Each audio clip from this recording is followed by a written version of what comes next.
Tide Today is brought to you by Everwood. Crimson Tide Today is a production of the Crimson Tide Sports Network from Learfield.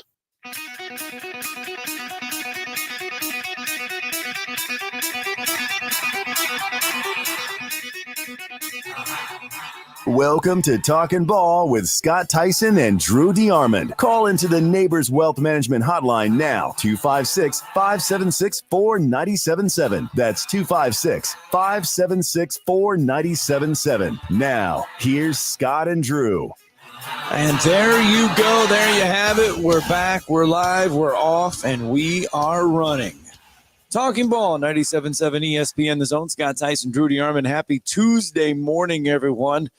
256-576-4977. That's how you can join the program on this Tuesday morning. We've got a bunch of stuff we want to unfold and unpack here in the next 120 minutes, and we'll get to most of it, plus your phone calls along the way. We start you off with, well, Monday Night Football. Last night, the Atlanta Falcons, Philadelphia Eagles, in a game that you did hear over our airways of 97.7 ESPN The Zone. And, wow, you had to listen to the entire football game because the Atlanta Falcons needed almost every second of that game to come away victorious on the road over the Philadelphia Eagles last night.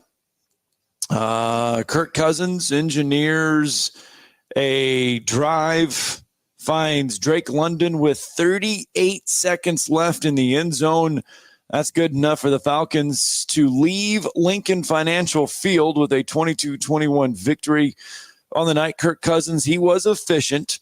20 of 29, 241 yards, 2 touchdowns, 1 to Darnell Mooney, and then the go-ahead score again to Drake London. Saquon Barkley, it was his homecoming debut for the Philadelphia Eagles, 95 yards on 22 attempts, a 2-point conversion with 4 catches, 21 yards, but the biggest may be the drop on third down there late in the game for the Eagles. Philadelphia would have had a first down, ran the clock out, game would have been over. Instead, Philadelphia kicks a field goal. Atlanta then comes down and scores. So there you go. Falcons stay within sight of the NFC South lead with that win last night. New Orleans, Tampa Bay, they are 2-0 off the young season. It is a long NFL season, but Tampa Bay and New Orleans 2-0. Atlanta saved itself from being in a 2-game hole by rallying last night. And a nice little Monday night football game. You had to watch the whole entire thing there, Drew DeArmond, if you wanted to know what happened. Yeah, the Philadelphia Chokers. I saw it. Is that a 2-liter of Sundrop? Yes, it is. And like I said, I didn't watch much of it, but I saw enough to watch Saquon and Jalen Hurts choke all over themselves, especially Saquon. I mean, he had the game won. You just catch the damn football. And you turn up field, it's a first down. You don't even have to score. You might have scored, but all you had to do is run the clock out because the Falcons were out of timeouts. But and Jalen didn't look very good in the 2-minute drill after that, throwing the pick. But quite frankly, it's not really on him. It's on Saquon. You got to catch the ball. I know some of the fans are irate and getting all over Nick Sirianni, but the play was wide open and you have to catch the football. I mean, what are you paid for? That is true.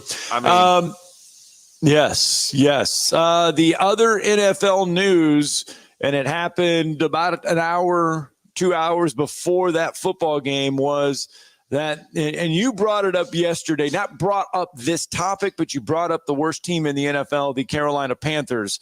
And yesterday afternoon, the Carolina Panthers have made the decision to bench Bryce Young at starting quarterback. Yeah, I mean, demand a trade, get the hell out of there. It's called Siberia. It's the worst organization, not just in sports, professional sports or even the NFL, but I should say in sports.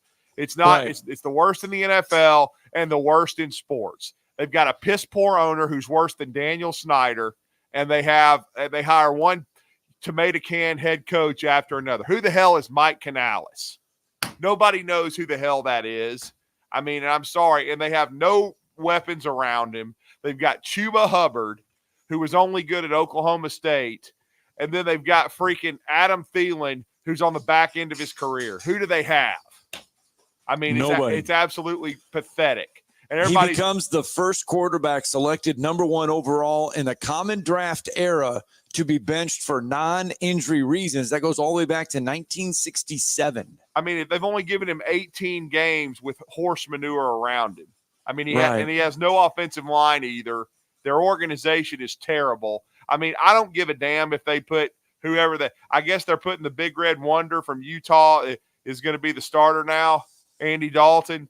I mean, he's past his prime. I don't think he'll do much better. And the way I equate it, and I put this on my X account, look what happened to Sam Darnold and Baker Mayfield when they got the hell away from Carolina. They're doing just damn fine. Yeah. Okay.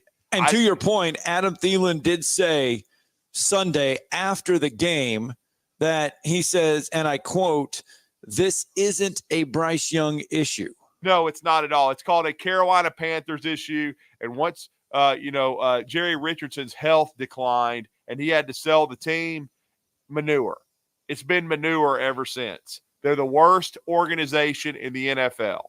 And and I'll just tell you this: if Bryce Young had gone to Houston, because I had somebody tell me, well, the Texans, they just, they were very fortunate, and the Panthers drafted the wrong quarterback. It would not matter who you put at quarterback there right now. Even Tom Brady, it's not going to work because they don't have the talent around the QB. I don't know why these stupid teams think they can just plug a quarterback in and he'll just raise the level of everybody. I mean, Peyton Manning, look what he did over his first 18 games. It wasn't pretty at all. Like I said, he still has the NFL record for most interceptions as a rookie. Yeah, Bryce Young just needs to be traded, man. If I were his agent, I would be on the horn. Get me the hell out of here. I don't want to be here anymore. You guys don't believe in me anyway. Your organization is piss. Get me out. That's what I'd be you look, though. But you look around the NFL. Because I know he's better than Justin Fields. I'm sorry. I watched the guy in college. He's a big-time quarterback. He can process. He can move around. He can make throws. It's just he had talent around him at Mater Dei. He had talent around him at Alabama. Every quarterback needs some talent. You can't make chicken salad out of chicken manure. You just can't do it. I'm sorry. I don't care what anybody says. You put Bryce Young on the Eagles, they're going to the Super Bowl. I mean, Jalen Hurts got him to the Super Bowl, and Jalen Hurts can't clean his bathroom. You look around the NFL, and you look at the bottom of the league all around the NFL, and I know we're only 2 games into the season, but it's a problem. I mean, Tennessee is going with Will Levis. Will Levis, to me, is not an NFL quarterback. No. He is not an NFL quarterback. You look around there, the NFL has a problem with quarterbacks because they put them in there, I think, too young, and then they just fail. They set them up to fail right now. Well, see, they all want instant gratification because I think they've tried to simplify the game. And you know what I'm saying? They've tried to simplify these offenses. They've gone to RPOs and stuff like that, but they don't ever learn. Like, the late great Steve McNair, he waited over a year. Patrick Mahomes did not start right away. Patrick Mahomes waited a year. Aaron Rodgers waited a few. Okay. Right. So, and it's probably why he's playing until he's 40 years old. But I'm just saying it's not a bad thing. And right now, I'll give the Patriots credit. What are they doing? Their young QB that they drafted, Drake May, is not playing. So I still say you don't throw them to the wolves until you have something around them. I mean, I just think I was worried about this. I was very happy for Bryce, and it was a great moment for Alabama because it's the first time they've had the number 1 overall pick in the NFL draft. But at the same time, you're like, oh, because you've heard all the horror stories about the new owner and what a tool bag he is. And then you see that what their organization has done over the last decade, and it's just nothing. As soon as Cam Newton passed his prime, they couldn't do anything. And it's just like, man, this is not good, And it gives people, and people are very quick very quick to jump on the, don't take an Alabama quarterback bandwagon because Tua is fragile. Mac Jones didn't last in New England. Because of Bill Belichick. That's why he didn't last in New England. When you hire defensive coordinators to call the play, I don't give a damn how many Super Bowls you've won. He made a mistake. Why he's doing the Manning cast, because he got his ass fired for the second time. Let's just tell the truth here.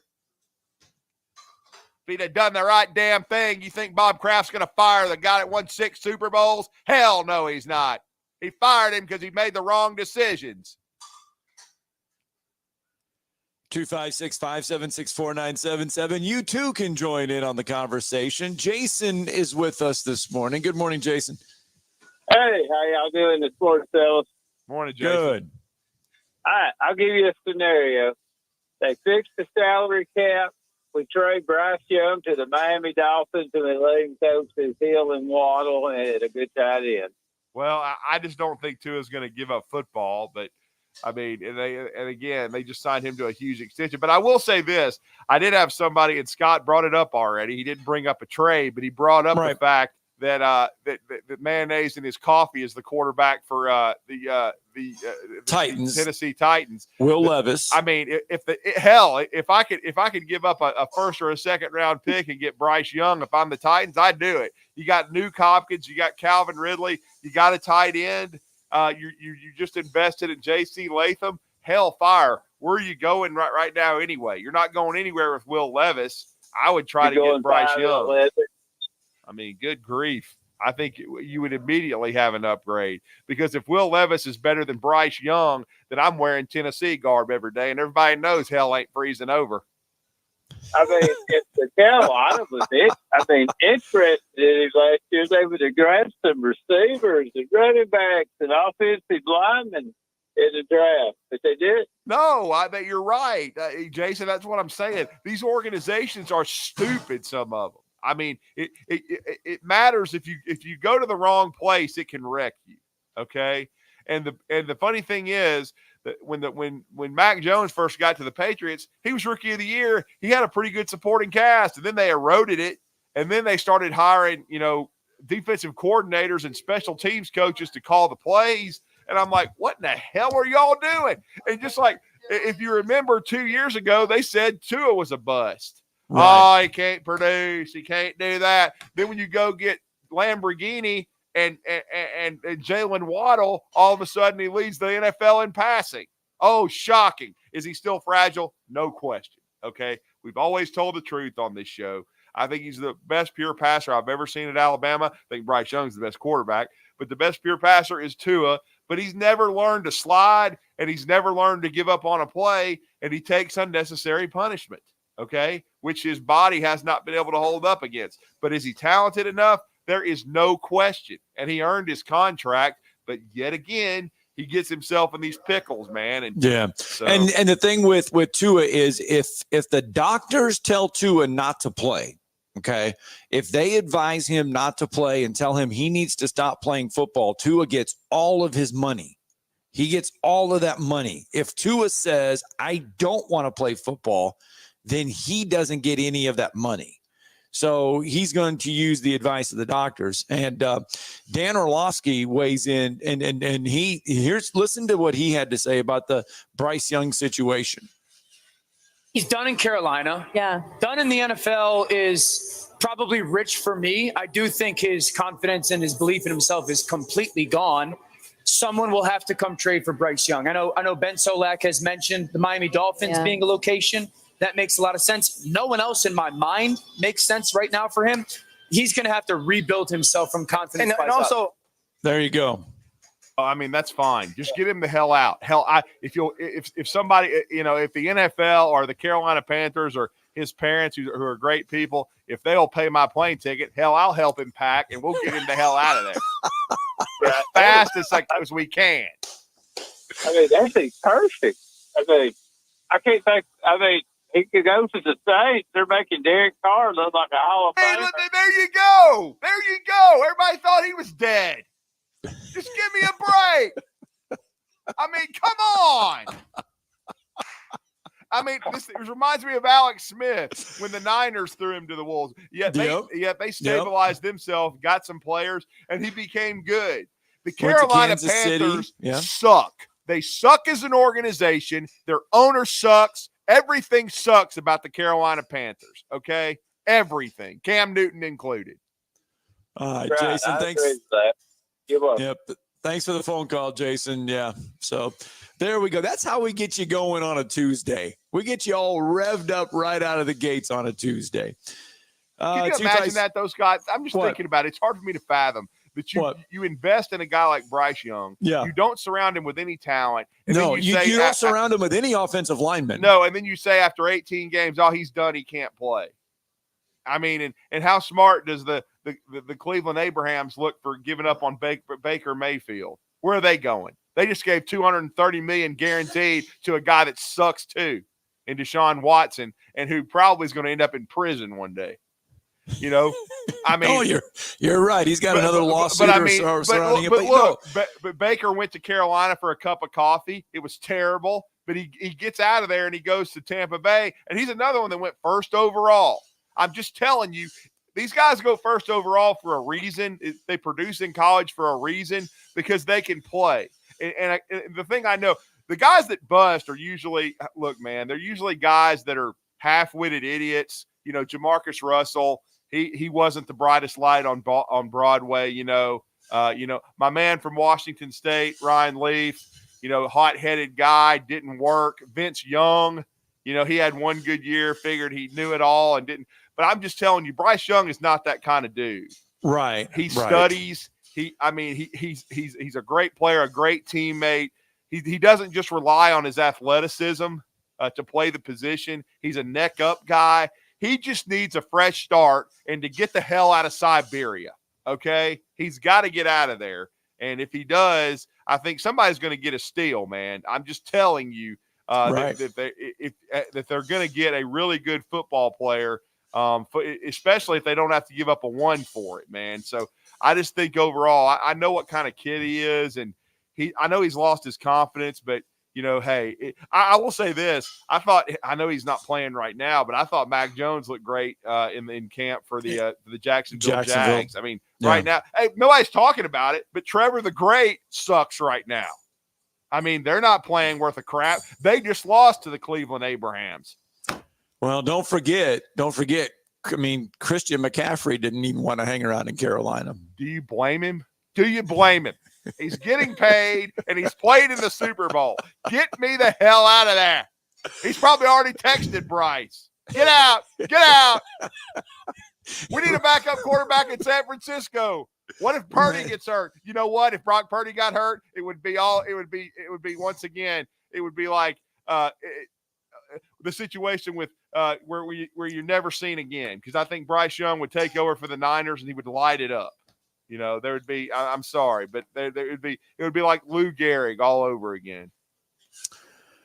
All right, let's get a break in. When we come back, we will talk college football as well. We got you going with a little NFL because of last night's Monday night game, but we'll switch to the conversation to college football. A lot of interesting news and notes. We've got coaches to check in with. We got all kinds of stuff, and we've only just begun. It's only 7:18, 256-576-4977. You can join the program. Plus, breakfast is about ready to be served. You're listening to Talkin' Ball on 97.7 ESPN, The Zone.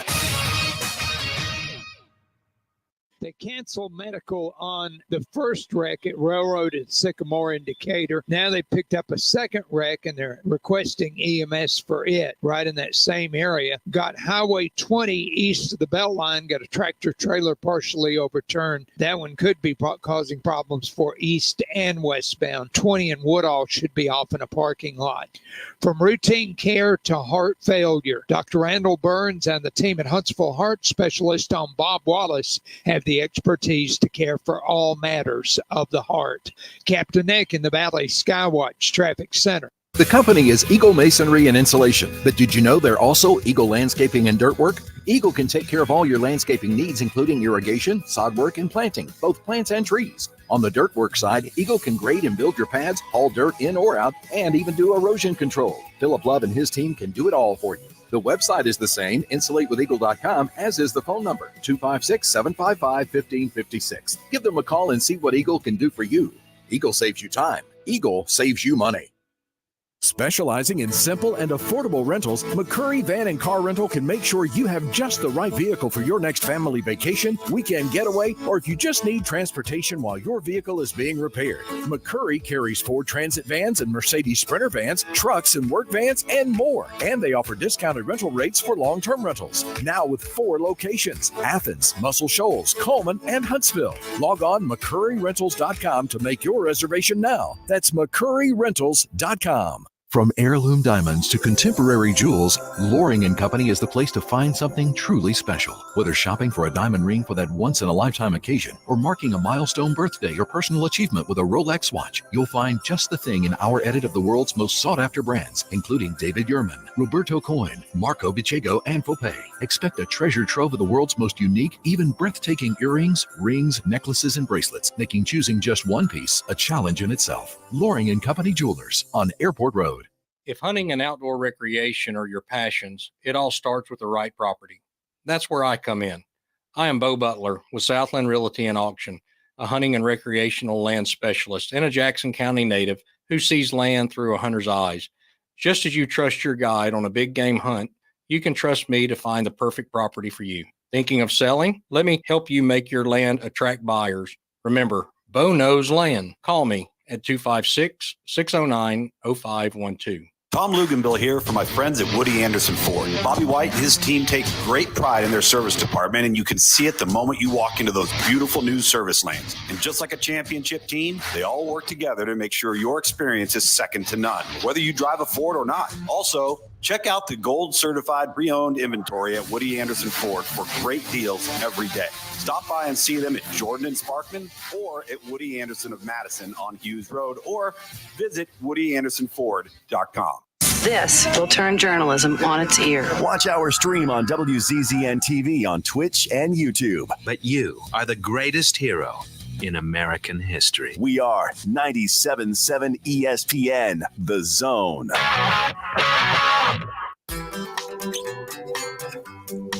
Welcome back. Try to get some water here. Hey, by the way. There we go. Yeah. I know. I knew they were going to be humongous, but why the hell even put a bun on that damn pork tenderloin sandwich?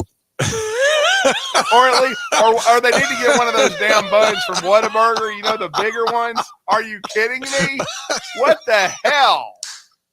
Now, was that from a restaurant, or was that made in your mom's kitchen again? No, that was from a restaurant yesterday. Okay, that was from a restaurant. I was like, why even waste the bread, man? Good Lord. that was from a restaurant. You got to have some kind of special bun or something bigger. Give me a little bread. I will share that. I will put that up on Twitter here in a little bit. Let everybody take a look exactly what we're talking about. Manhole covers, and he wasn't lying. Unless that's just the smallest bun I've ever seen. No. I don't know if Bandy saw that. It was pretty big. I'll put it up there. I tell you what, I'll put it up there on Twitter. But I do have, you know what? I am spoiled. Next week, I don't know how we're going to be able to do the show. Well, actually, on Thursday, I don't know how we're going to be able to do the show because you don't have the YouTube open. But there it is. There is today's breakfast. If you're watching the YouTube channel, it is. You need to check it out there. It's sitting right there for you to see. Yeah, I need to check out the YouTube channel. It's eggs, potatoes, sausage, toast. Eggs, potatoes, sausage. No, this is made homegrown potatoes, by the way. Homegrown potatoes. Homegrown potatoes. Yeah. Oh yeah, here we go. Bandy's already hitting up the callers here. Somebody called, I guess, didn't want to come on the air. Right. They want to know, and remember, everybody criticized them for doing this, but they ended up working out for both parties. Why doesn't somebody call up like the Manning, Eli Manning did in 04. Remember? Yep. Because they were he was going to be drafted by the Chargers, which he was, but traded, and they said we're not playing for the Chargers. And that was the infamous Phillip Rivers deal because Phillip Rivers got caught up in that. Yes, he went. So Phillip Rivers ends up going to the Chargers, and both of them did well. Eli Manning goes to the Giants. Yeah.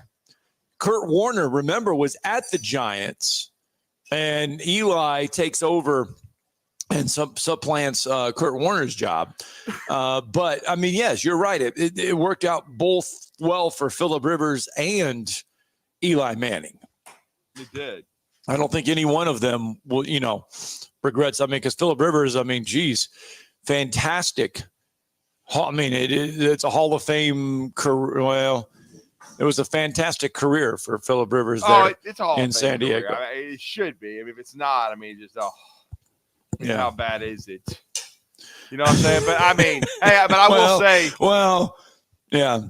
I will say that it's so crazy watching his son, like his oldest son, Gunner, who's now the starting quarterback for him at St. Michael's Catholic in Mobile, throws just like him, lighting it up.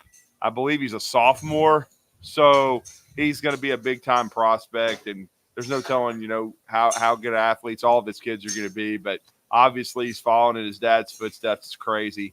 But, I mean, and Phillip played a long time. He never got to the Super Bowl, but to me, he's like his era's Dan Marino, okay? He produced at a high enough level where he should be in the Hall of Fame. I mean, there's no doubt in my mind with his longevity and at the level that he played and produced.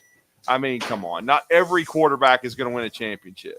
So right. I think he should be in the Hall of Fame. And that trade worked out for both parties. But, I mean, and I was hoping and praying that Bryce would do well in Carolina, but I'm really not shocked that it went poorly based upon that organization, the ownership, the general managers, and the tomato can head coaches they keep hiring. I'll be honest with you. If they had a decent owner, I don't think Frank Reich was a bad coach. He could have still kept helping Bryce, but they, of course, panicked and fired him. And then, Mike Canales, I think he coached Tom Brady in Tampa Bay, so obviously he's the answer for this quarterback. He'll wave a magic wand and make some great players out of tomato can offensive linemen, suck-ass skill players, and they'll be great.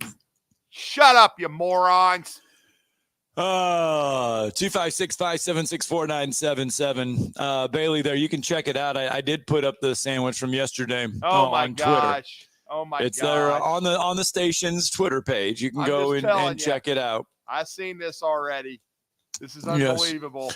Yes, you can go and check it out as well. I mean, it's as big as a manhole cover. I mean, look at that. Are you kidding me? What kind of bun is that? The hash browns look amazing, by the way. They were, by the way. They were. Mean, with cheese and onions. They were fantastic. Onions, right? Yes. Okay. Yes. Fantastic. I mean, now you drove me so insane yesterday that I did go to our good friends at Metro Diner after that show yesterday. Yes. And they have pumpkin spice griddles back. They're back. They're back. They're back. With the cinnamon butter. Oh, fantastic. I saw that. I was like, you had the usual, though. You had the wall, but you had to have the crispy bacon and the sausage to go with it. I mean, out of the park. It was great. Sausage, hash browns, the whole 9 yards. Check out our friends at Metro Diner. I'm just getting a kick out of the 2-liter Sun Drop this morning. Well, I mean, look, there's not that much left in it, everybody. I mean, come on. It's like having a little, 20 ounce or something. I mean, just go ahead and finish off the 2-liter, man. Bryce Young needs something stronger than that, though. I would, in that hellhole he's in. Alabama's on a bye week this week. They get ready for Georgia in 2 weeks. Kalen DeBoer, Alabama head coach, giving us an update on where he thinks the team is after the Wisconsin game. Morning or afternoon, I guess. All right. Appreciate you all being here, and it was a good weekend for us. Everything's a first, right? Going on the road was our first time together with our staff, and thought the guys did a nice job. I was happy, obviously, with the outcome, but also just the process and everything leading up to it and how the weekend went. So I thought they had a great balance of high energy, passion, emotion, but not being over emotional, and having a business-like mindset, and going and just knowing that it was going to be you versus a great crowd there, and thought we did a nice job, just staying the course and made the plays, got the momentum on our side, especially there in the second quarter. The end of the half especially was a big deal, and I preach to the guys, keep playing, keep believing, and things will come your way. We're athletic enough. We got playmakers, and that's exactly what happened. Getting the stop, getting the field goal attempt, and flipping that around in 36 seconds or whatever it was, and getting some points and then doing it again. I thought that was a big piece of what we preach each and every day, and it happened. So some things I know you heard from the coordinators, but I think not having the special teams coordinator up here, I think one highlight also is just how James Burnham's been doing kicking the football. He's a game changer. He can flip the field really on any kick. We saw that again on Saturday, and just proud of the way he goes about it. He's just quiet, but man, when he hits the ball, it makes some noise, and I mean that in a lot of ways. And so it's fun seeing him do his thing at a high level. So I thought, as far as how we handled the environment and the noise, I thought the offense did a nice job, did a great job in the week of preparation. Felt like they were ready for whatever was thrown at them. I think the coordinators probably talked about some of the turnovers and takeaways, and how we were better there. Thought we were better on third down, solid in the red zone again. So a lot of those main things showed up. We were taking the next step, I think, this last week in from where we were at against South Florida. So always things from an execution standpoint to improve on, areas where a bye week is important to continue to address, continue to build our depth, develop guys that we know we're going to need throughout the rest of the season. There you go. Just a little bit of Kalen DeBoer from yesterday's Monday press conference. Again, Alabama on that bye week. Well, they are, but I mean, Jan Zapier especially. I mean, they've got to develop some more guys and get Coots' mind right, because I felt like he wasn't assignment sound at times at the Wolf. And then Q Rob. I mean, he's going to do his job. He's going to try to lead the group, but they definitely got to play with better awareness and be in the right gaps, because if you're not lined up correctly, if you miss a gap, it's going to cost you against Georgia, no doubt about it. I mean, they have the kind of personnel, even if they're not as explosive as last year. Look, I mean, they recruited at one of the highest levels in the country. They have talent. They have dudes. So you've got to be assignment sound. You got to make them earn every yard, no question about it. And so you can't give up explosive plays. Now, they didn't give up explosive plays against Wisconsin, but in a couple of certain situations, I think Wisconsin, especially when they had to go to QB2, they didn't have, maybe the talent level they need, or even at wide receiver to really hurt and exploit Alabama. So, Georgia's going to be more talented, no question about it. They have a tailback in ETN that Alabama's seen before. They've played against Florida. They've played against the kid. They played against his brother. So where the lineage is coming from. So you got to be ready for that. So, but developing depth, I think, is very important, no question about it. And continuing to get reps to that first five on the offensive line that got a chance to play a game together, but now hopefully gets a chance to get some practice time in as well, just like they did last week. All right, 7:33. Let's get a break in, shall we? When we come back, we'll visit the phone lines. Plus, we got to check in with Hugh Freeze. Auburn has an SEC opener Saturday against Arkansas. We'll hear from the coach next. All that and more. It's Talking Ball on 97.7 ESPN The Zone.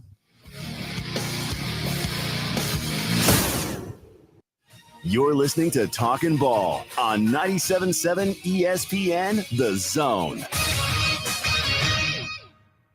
From the Fox 54 Weather Center, I'm Chief Meteorologist Jordan Dressman. A mostly sunny sky this afternoon. Temperatures climbing into the mid-80s. We're dropping into the lower 60s as we head into the overnight, early into your Wednesday morning. A fantastic Wednesday afternoon. Once again, we're talking about plenty of sunshine. Temperatures going to be below average for late September. Highs only climbing into the low and mid-80s. We should be consistently climbing into the upper 80s. We're dropping into the mid-60s through the overnight. A partly sunny sky for your Thursday. We are going to be a little bit warmer across the Tennessee Valley. Temperatures climbing into the mid and upper 80s. I'm Chief Meteorologist Jordan Dressman on your home for ESPN Radio, 97.7 ESPN The Zone. Everything seems to be in Decatur this morning. Two different wrecks at Railroad and Sycamore. One of those has got an injury involved.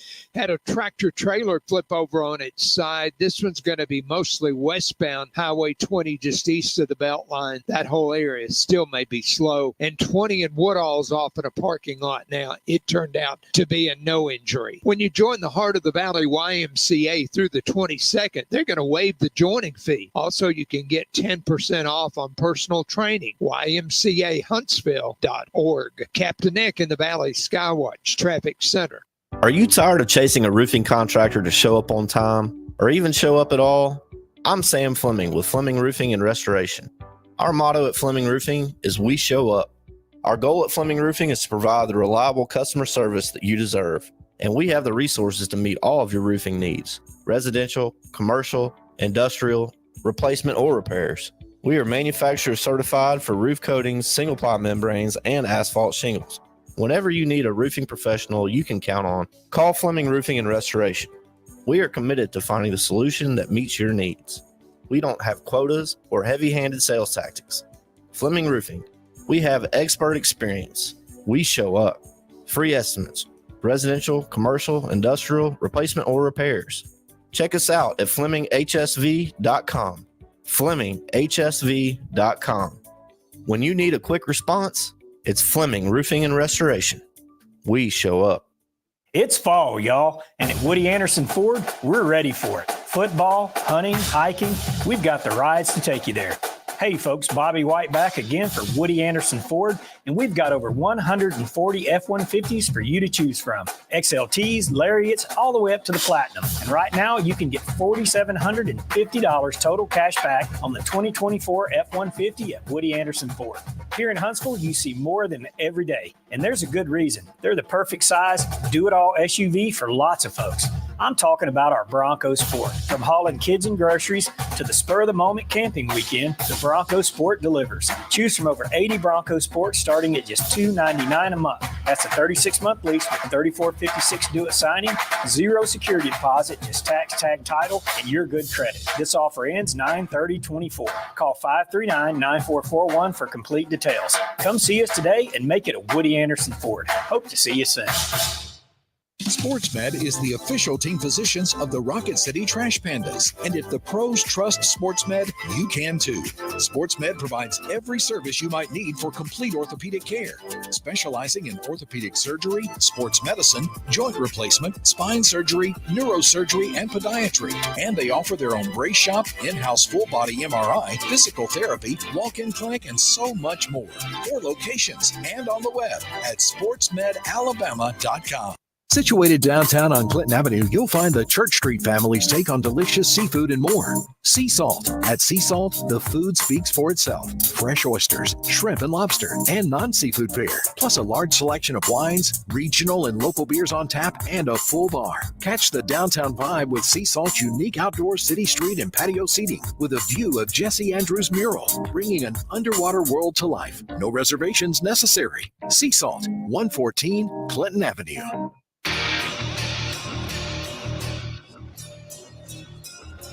There you go. We're back.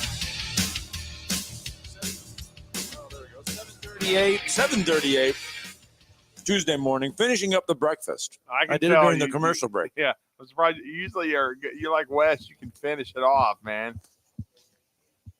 Well, that was about 3 eggs, 2 pieces of toast, 4 pieces of sausage, some in potatoes. One break?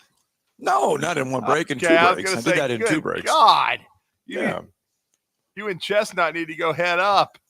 No, can't do that. Oh, can't do that. But anyway, Tuesday morning, 7:38, talking about. Let's go out to the phone lines. Jeff from the Borough is going to entertain us. Good morning, Jeff. Morning. Guys, do you have 91 million, really, about 100 million sitting around somewhere? No, I do not. No. Okay, well, that's what the buyouts of these coaches. That's what Norwell's is about 65 and Neighbors about 26, 27. Time you pay the staffs off, they said Neighbors about $4.5 billion, probably about $100 million. Time you pay all the staff, and you got to pay the new guys. So I guess Florida prints money down there. I reckon they just print the United States of Florida. They just print cash down there, pay off buyout these coaches, don't they? True. Well, they've got boosters that are apparently Bull Gators in will Gainesville. pay it off, like Scott said yesterday. Bull Gators will pay it off. They've got boosters in Florida that are ready to pay the $20-some Not million Florida to State, get rid maybe, of. but Florida. Right. We were talking about They're that ready. yesterday. The Florida boosters, they are ready to move on from Billy Napier. And They've the had athletic enough. director, probably. But I'll say this, and we will talk to John Frary at the top of the hour. I think, and John Frary can help us sort this out. Florida has a deeper problem than just Billy Napier, and I'll explain it all here in a little bit. But I think it goes way beyond Billy Napier. So they fired Napier. Who's the top guy? I've heard Urban Meyer. You know he ain't coming back. It's not going to be Urban Meyer. Who they going to get then? Look, the two names that you're going to hear that have no chance because they're done coaching, Urban Meyer and Bob Stoops. Those will probably be the two names that people are going to throw Nick Saban in there too, and it's not happening either. Well, yeah, that's not happening either. I'm saying realistically, who are they going to get? I'll tell you who I'd hire. I've already told Gator friends of mine this, and he's within the SEC, and he's killing it right now, and that's Coach Elijah Drinkwitz. I think he's a perfect fit for Florida. And, again, Mizzou would be aggressive and try to keep him. But, hell, 2 years ago he was on the hot seat. I think with the job he's done recruiting, and not just because they have a great NIL deal in Missouri, because he was doing it with Ennis Rakestraw and some of these guys when he first got there. And the way and if you notice, historically, the best Gator coaches have been offensive guys. And so I just think he checks off all those boxes. I know Billy was supposed to be, but I think Coach Drink, I think – you have to talk about availability. And I know that Urban Meyer's available, but I don't think he wants to coach anymore in this environment. I know Nick Saban doesn't want to. I'm sure. But let me tell you this. I think both. I mean, I don't know about the guy at AM. I think he moved on after they got rid of Fisher. But I think these ADs had these ridiculous buyouts for these coaches. They should be fired, period, having these stupid buyouts. They ought to be $65 million stupid, $77 million. It's stupid. I mean, Florida, I guess 20. I guess that's cheapo. I don't think Billy's is very much. Billy's is like 25 or 26. 26, 27. But now he's playing snap. I was about 30, 31. But I'm saying, I think the ADs at like Florida State and Texas, they both should be fired to begin with. Yeah, stupid buyouts like it. It's dumb. I mean, it's Well, what do you don't you think so, Scott? Come on. Really? No, I don't think so. I don't think the AD should be fired because on the flip side, because Jeff, what if Billy Napier had been very successful? Okay, let's flip it the other way. No, just listen. I'm saying that if Billy Napier has a $26 million buyout and you think that's ludicrous and you think the AD should be fired for that, I mean, it's a little high, yeah. But what if he's successful and people come and make him want to? What if he's successful and what if Mike Norvell did not have those losing seasons before? And yes, he's struggling now, but what if he had 4 back-to-back 10-win seasons and all of a sudden everybody wants Mike Norvell, but he's got a $26 million buyout? Well, on the flip side, if they're successful, it protects them. It gives that school some sort of security that someone's not going to come and pay to take them away. But on the bad side, if they're not successful, then you're in the hole for $26 million. That's right, and they're not successful. And one thing, you should take is beat them 3 years in a row, and their fan base can't stand that. That's one reason why he'll be gone. Because they can't beat Kentucky. As Drew says, we won't win anything. Now we'll shut our football program down tomorrow. We can't win nothing anyway. What the hell's the difference? This bizarre 2 ain't worth a damn. Now we'll just shut some bitch down. Okay? So like I said, Heupel's come back to Oklahoma this weekend, and I hope he gets his ass kicked. I know Bama's won every time they've touched the ball, but when Bart Starr played, they were winless that he played. And he was, a 25th round pick in the 60s. So you hang in there, big boy. Have a good day. He is so stupid. He entertaining. He takes the conversations to places like, what are you doing, Jeff? Like, what's in your tobacco? Like, what are you putting in your coffee or whatever? I mean, mayonnaise. Look, man, I've said Stoops is a good coach, but he's not an elite coach. What I've done is I've told the truth. I've never said they're not going to win it. I've said they're not going to win a championship, and they're not. I've said they're not going to go to the playoff, and they're not. Okay? I think the thing about Coach Stoops, he's been there so long, I think, and the SEC's become even more difficult. I think Kentucky can still go to bowl games. I think they can still develop players. I think they can still be a very solid program. They're just not going to win a championship. Now with the other ball, the round ball, yeah, they can. But they're not going to do it with the oblong ball. I'm sorry. It's just not going to happen. But I will say this, Scott. I only slightly disagree with you here on Scott Strickland. I think we're going to ask John Ferry this in a minute, but I think he's in trouble. Because that's what I'm saying. I think there's a deeper hired 2 problem. Coaches, yeah. Yes. And so I think that's part of the reason why Billy probably hadn't been they hadn't gotten rid of him because, and think about it. This is the first year of the expanded playoff. So a lot of the coaches they're going to want to talk to may be in said playoff. So this is going to really be a weird situation. And with the transfer portal and everything, because I'm just telling you, whoever the Gator coach is, I know you better be winning by the third year, but the first year is going to be tough because you're going to be having to basically put an entire roster together because unless you're good enough, unless Alabama, that's why Greg Byrne doesn't get enough credit, in my opinion, for what he did with Saban retiring and going to get Kalen DeBoer. They lost a few dudes, but they did not get decimated with their roster. Right. And don't get me wrong, some of the Florida fans would probably agree with this. They probably don't give three craps if half their roster's gone because the roster's not very good. But I'm just saying that, when you hire a new coach in this climate, your first year is probably going to be a little rough. Kalen DeBoer's off to a great start, but that's kind of the outlier when you take over a pro because Nick Saban left a very strong foundation. Most times in these coaching changes, there's not one. All right, let's get in Chad from Madison real fast. Good morning, Chad. Morning, Chad. Good morning, guys. How y'all doing? Good, sir. Doing good. Yeah, I was listening to another podcast yesterday, and Reese Davis said they should bring in Ed Ogeron as possibly a interim head coach. Everybody keeps saying he's the greatest interim head coach ever because of what he did at USC and then what he did at LSU until they gave him a damn, actual contract, and he had one great year and fell on his face. I know the joke with that, but yeah, I believe this about Greg Byrne. He also hired two great coaches outside of football and Nate Oates and the baseball coach. Think about his first year. Yeah. Taking Bama to regionals. I'm just telling you, Chad. That's what I'm saying. I mean, there was some buzz in the offseason before Texas A&M hired Trev Alberts that they might try to get Greg Byrne. And I told friends of mine, if Byrne leaves, it's an unmitigated disaster because he's the reason that all these coaches are coming to Alabama and staying because he's taking care of said coaches. If you have, he's also taking care of the facilities. Yeah, that too. And the facilities are a big reason. And this is where, Drew, this is where my act, especially this in is where my whole era. point is with Florida and why they may have a bigger problem. Because when Jeremy Foley was there, Jeremy Foley at Florida hired Billy Donovan, Urban Meyer, Tim Walton, Becky Burley, Kevin O'Sullivan, and Mike Holloway. All of them won national championships in their sports. Every single one of them did. But the problem with Florida is they neglected the facilities because they were winning at a high level. Yes, they did not care about them. Yeah, Foley. I've been to Florida before. They'd done the basketball arena by then. Yes. The rest of it, I was walking around and I'm like, this is Florida. What the hell is this? They did not care. And so now Florida is at a point where they when I say this past 2023, got an indoor facility and got a football building in 23. Yeah, think about how long it took Georgia to build one too. I'm talking about football-wise. Yes, there's other schools that are on their second or third football building by now. Alabama had an indoor facility in the 80s, man. The 80s.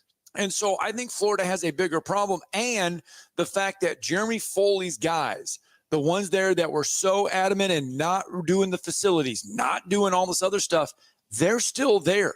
They're still making decisions that affect the Florida athletic program. And that's why I think Florida, no matter who they get as coach, doesn't matter who they get, they're still behind. I just don't think it's going to be like other Florida fans says it's going to be Eli Drinkowitz or Lane Kiffin. Yeah, I think Drink would do great. Lane Kiffin, I wouldn't trust. I know he wants to be back in the state of Florida, though. That's his favorite place. Let Florida State try to go there. If I'm Florida, I'm going Drink because I don't want to end up on I was going to say CNN, but then I don't want to puke. I wouldn't want to end up on like 60 Minutes or something. I'm just kind of surprised that none of these Florida coaching lists is Alex Golesh from somebody South brought Florida. him up. That's a good point. I had a friend bring him up last night. I mean, and if they go on and have a great year at South Florida, his name will probably get hot, especially since his former boss likes the onside kick up 30-0. All right. Thanks, guys. Thank you. All right, thanks. All right, we got to get a break in. Sean, I know you're holding. We'll get to you after we get done with this break. It's the last break before hour one ends. Talking Ball, 97.7 ESPN The Zone.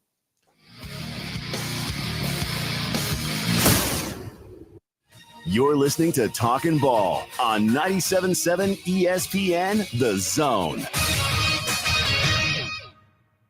All the problems seem to have been in Decatur this morning. Had a tractor trailer overturned 20 east of the Beltline. That one's mostly affecting westbound traffic. They were calling for a record to try to get it back up on its wheels. Had a minor injury in that one. Had 2 wrecks in Decatur around Railroad and Sycamore. One of those ended up being an injury type. 20 and Woodall moved to a parking lot. D&L Refrigeration repairs heating and air conditioning units for homes and businesses. D&L 256-652-1207. State license 08091. Captain Eck in the Valley Skywatch Traffic Center. Listen to Talkin' Ball with Scott Tyson and Drew DeArmond. Y'all the best, man. Hey, just don't make sure I don't get that Moron plaque. No, sir. Not at all. Thanks, Coach. Oh, Ronnie Stapler joining us. No, Coach, you are not going to get the Moron of the Year plaque. Every weekday morning, wake up with Scott and Drew. It's Talkin' Ball on 97.7 The Zone. You need a lawyer and pick up the phone. I'm attorney Gary Lackey. When you call for a lawyer, where does that phone ring? It might be in a call center somewhere, maybe 100 miles away, but my phone rings in my office. The Lackey Law Firm. I'm attorney Justin Lackey. My phone rings in my office too. So does mine. I'm attorney Jennifer Lackey. And when you've been hurt and need help, we're here. We're the ones who take your call. And get what you deserve. You want to talk to your lawyer. You don't want to reach a call center. With the Lackey Law Firm, that never happens. The Lackey Law Firm. And this is the most important part. We'll treat you like family because that's exactly what we are. The Lackey Law Firm. And I'll go you one better. If you can't come to us, we'll come to you. The Lackey Law Firm. The Lackey Law Family. 1-800-4-RIGHTS. No representation is made that the quality of the legal services to be performed is greater than the quality of legal services performed by other lawyers. If hunting and outdoor recreation are your passions, it all starts with the right property. That's where I come in. I am Bo Butler with Southland Realty and Auction, a hunting and recreational land specialist and a Jackson County native who sees land through a hunter's eyes. Just as you trust your guide on a big game hunt, you can trust me to find the perfect property for you. Thinking of selling? Let me help you make your land attract buyers. Remember, Bo knows land. Call me at 256-609-0512.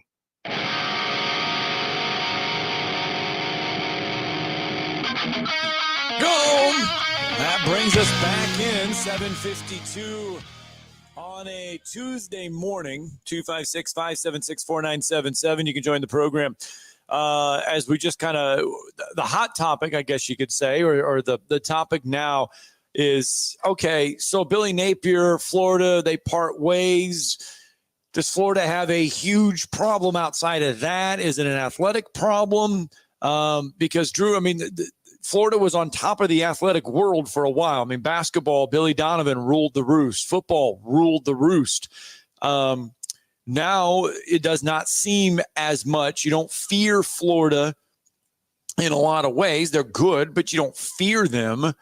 Is it an athletic problem? And if Billy Napier does go, I mean, you've said it before that you thought Lane Kiffin would leave in a heartbeat to go from Ole Miss to Florida. But is Lane Kiffin a viable replacement for Billy Napier, a truly viable replacement, or is this just an easy name to put in there? Well, I mean, I think a lot of people want him. It's a sexy name. Scott, he comes up for every job. Think about that's what I'm saying. Think about the Auburn job, which he could have had. Right. And he decided because of his daughter, quote unquote, to stay at Ole Miss. I mean, I know his name came up at Miami before they hired Cristobal, that he was trying to get involved in that job. I've heard the Florida rumors. So, again, he loved his time at FAU and won big there, but I think he would like to go to the Sunshine State. And I think Ole Miss even understands that while they've paid him, very handsomely, and he's done a great job there, that ultimately he's probably going to want to jump to another job and go to back to the state of Florida or to a job that he considers higher on the totem pole than Ole Miss. So it is what it is. But I'm just saying, look, and Ole Miss has looked great so far. Okay, you can't say anything. They've taken care of business. They've kicked butt. I want to see if they truly are for real though when they play somebody. And if they are, he's going to have his chances to go other places. No question about it. The last name still matters because his father was so well respected. But I'm just saying, if you dig underneath it and you see what happened at Alabama, if you kind of followed his career, even that just weird ass deal with the Raiders, things don't end well for Lane. Okay, it just it never does. And I just think you might even have like Ole Miss right now. They're having success, but can it be sustained? I don't know. And in all honesty, sometimes it's about fit. He may be in the perfect place. He may think the grass is greener when he should stay at Ole Miss because I'll be honest, if he can get Ole Miss to the playoff every other season, they'll have a statue of him there, okay? Because they have not been relevant in a long time nationally. But again, I just think when you talk about fit, I don't know that Lane is a fit at Florida. If I were Florida, I think Drink would be a good fit because he reminds me a lot of his personality, the way he coaches. He reminds me a lot of Spurrier. I'm not saying he's going to be a Hall of Famer like Steve Spurrier, but I'm just talking about fit at that school. And he reminds me the way he coaches of Steve Spurrier in some ways. I wish if we had Coach Spurrier on when we interviewed him, that was a great conversation. I wish I had asked him about some of the coaches that he really admires and likes and what he would think about somebody like Coach Drink. Need to reach out to him and see if he'll join the show again. I mean, he was on the Feinbaum show last week for about 30 minutes, just some great stuff. Need to see. So, I go back to Alabama hiring Kalen DeBoer. It was a hire that we just didn't. I mean, when we were sitting here saying, okay, who would replace Nick Saban? That wasn't a name that we thought of. I mean, it wasn't. We did not think Kalen DeBoer from Washington. So in my mind, I'm thinking if Billy Napier is moved on, and John Frary will join us in about 2 minutes to help us break this all down even more from the Sunshine State. It's like, is there a coach out there sitting in college football besides Eli Drinkwitz? And that could be a great name that you could sit there and say, gosh, I did not see, but man, that makes perfect sense. Well, like I say, I don't think people have been talking about Coach Drink at all. I'm about the only one that's brought it up, and I started bringing it up in Golish. Dallas. Is that a better name? We just had Chad bring up Alex Golish. You know what I'm saying? But I don't think he's won nearly enough. But he may, and if he puts together this 1 year this year, I'm just saying it hypothetically.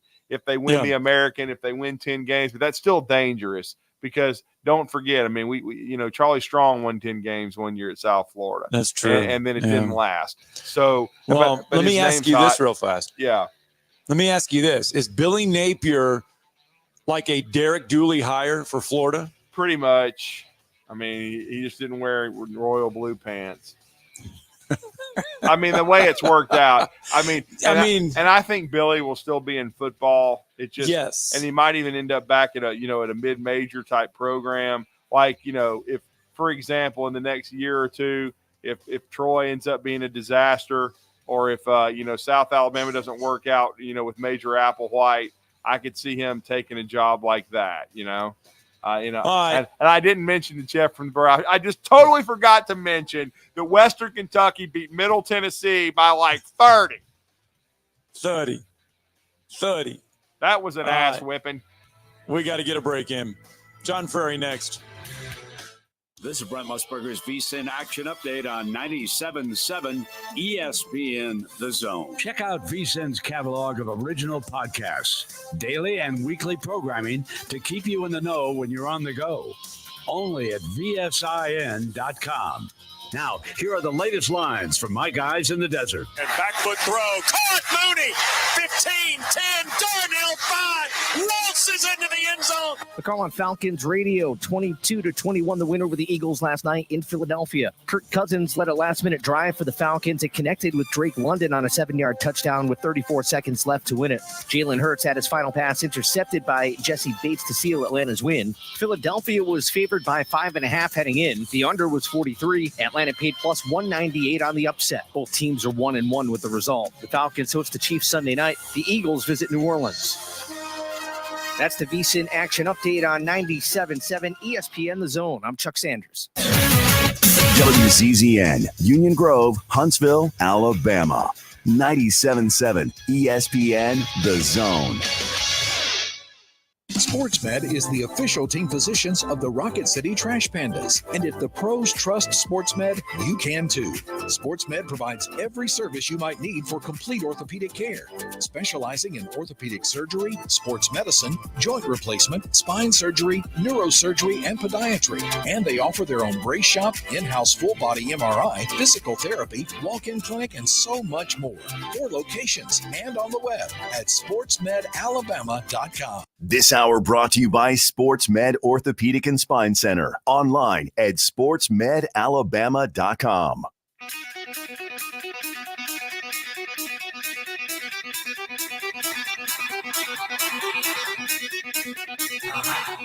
Welcome to Talkin' Ball with Scott Tyson and Drew DeArmond. Call into the Neighbors Wealth Management Hotline now, 256-576-4977. That's 256-576-4977. Now, here's Scott and Drew. There you go, hour 2, Talking Ball, 97.7 ESPN The Zone. Scott Tyson, Drew DeArmond. We are off. We're running for hour 2. 60 more minutes left on our Tuesday edition show. Thanks, SportsMed Orthopedic Surgery and Spine Center, for helping us kick off hour number 2, 256-881-5151. Experience that SportsMed difference, dedicated to providing care that improves lives. We always say it. They're the official training providers for the UAH Chargers. Rocket City Trash Pandas, good enough for the pros in college. They're good enough for you. Billy Napier may not be good enough for the Florida Gators much longer after that loss to Texas A&M on Saturday, a loss, Drew, that saw them lose by double digits yet again. And not only that, lose to a backup quarterback for Texas A&M, making his first road start and goes into Florida, and the Gators could not stop the run to save their lives. Well, the Gators played poorly at home for the second time in 3 weeks, and I'm sure John's here in the kitchen in the background. Everybody is.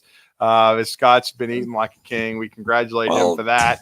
And so we are going to talk to our good friend John Frary, who I know he's been frustrated. I can't blame him. All the Gator Nation is. He works for 1021news.com, WFOY, 102.1 FM, 1240 AM, and you can hear him. He'll be on tonight on Tuesday from 3 to 5 Central, 4 to 6 Eastern, and then from 4 to 5 Eastern, 3 to 4 to the Wednesday through Friday for Sports Now. And he's now joining us, going to talk some Gators. John, welcome back to Huntsville. You're Drew and Scott. How are you, sir? Well, I'm doing a lot better, Drew and Scott, than the Florida Gator football program right now. That's for sure. It's always great to be with you guys. The sun is actually shining here for the first time in over a week, so maybe that's a good sign for things to come. But, wow, it has been some ugly football, Gator Nation, and we have witnessed down here the last, 2 out of 3 weeks. The Samford game, I honestly don't count, the FBS school, but the Miami and Texas A&M games that were honestly over with before halftime, guys. I mean, you never had the feeling after the first quarter Florida could win. I heard you touch on the Gator defense.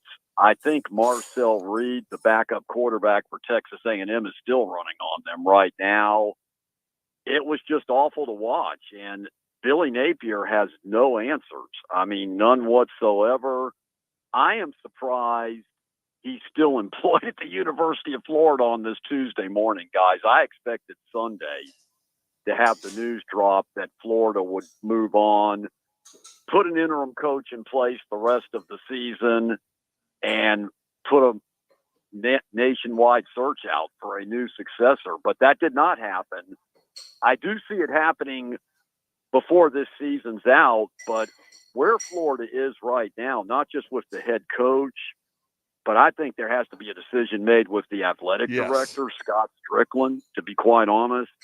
And there's just a lot of things going on in Florida right now, administration-wise, that has made this a complete mess. They have an interim president who was the former president, President Fox, that's back in place, who hired Strickland and Napier. So there's a lot of unknowns right now, except that it's some really bad football that Gator Nation is having to endure.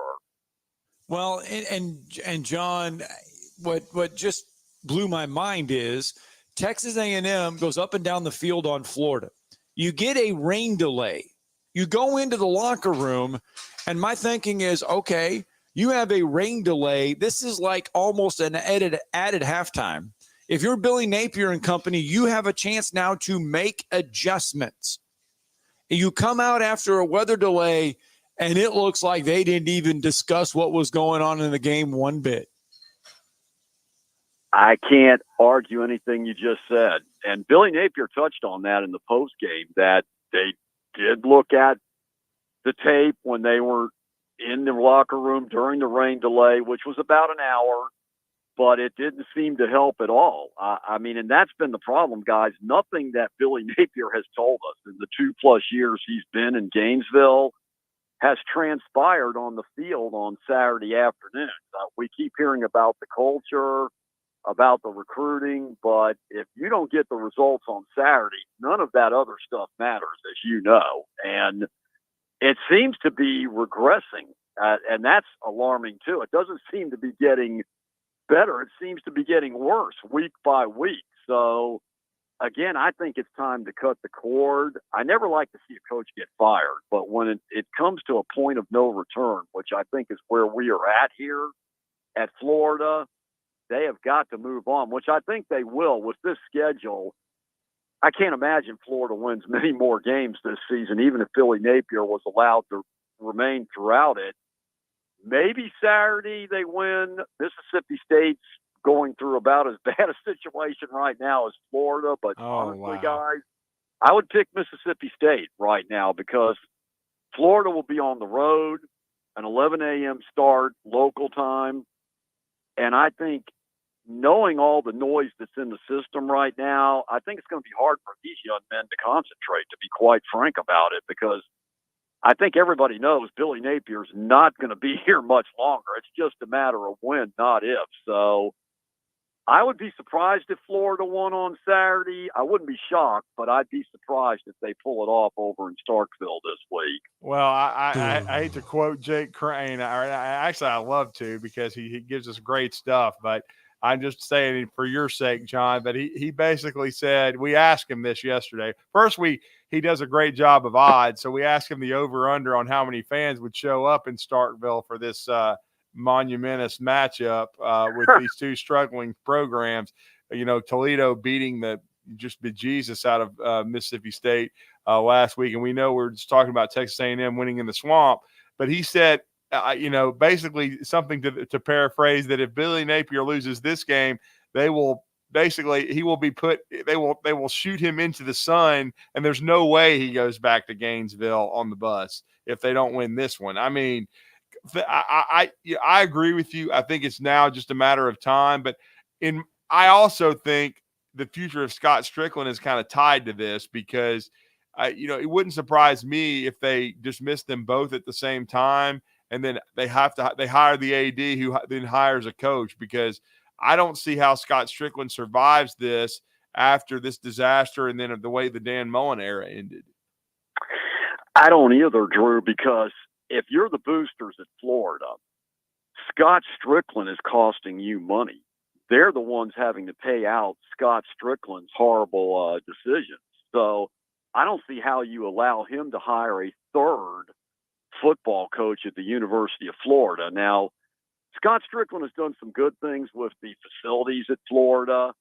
The basketball hire looks like it's going to be a good one, Todd Golden, going into year 3. But when you fail at football, guys, as you know, being over there in Alabama, the rest of it really doesn't matter if football's not working. And that's where the University of Florida is right now. And I think, by the way, that's why Billy Napier wasn't fired on Sunday, because I think Scott Strickland has been his biggest advocate. He doubled down on the Paul Feinbaum show August 30th, the day before the Miami game, stating to Paul Feinbaum that Billy Napier would be the coach at Florida for a long time. And then right after saying that, you see these performances that Florida's getting or lack of. So Scott Strickland's kind of been an MIA the last couple of weeks, at least publicly. I did not see him on Saturday at the stadium. He might have been there, but normally you'll see him in the press box early, and he'll be in the back of the room at the post-game press conference afterwards. I didn't see him anywhere Saturday. So I think that's part of why Billy Napier's still there. I think you might be on to something, Drew. I think these two guys are tied together, and I think they might be going together when the university decides to pull the trigger. How much of this still, though, is like a Jeremy Foley curse? Because you still have guys that worked for Jeremy Foley, his top guys, not just bottom line guys, but you have some of the top guys that made decisions for Jeremy Foley still working in that athletic department. I think that's a great point as well, Scott. And there was a great article by On3 about all this yesterday, which laid that out perfectly, in that I think the University of Florida needs a major house cleaning, because I think there is some of that residue left over too from Jeremy Foley, guys that are still there.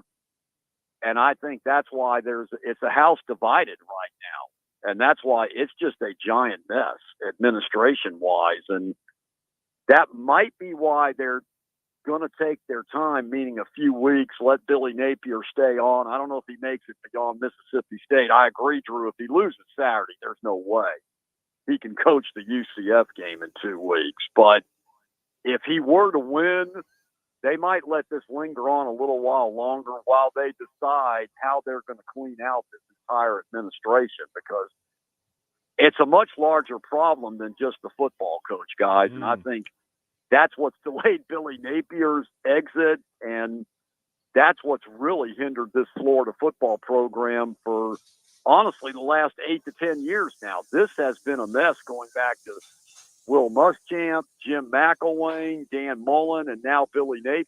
I mean, you shouldn't be changing coaches like this often, but when you've got an administration that I think's in disarray, I think these are kind of the results you get.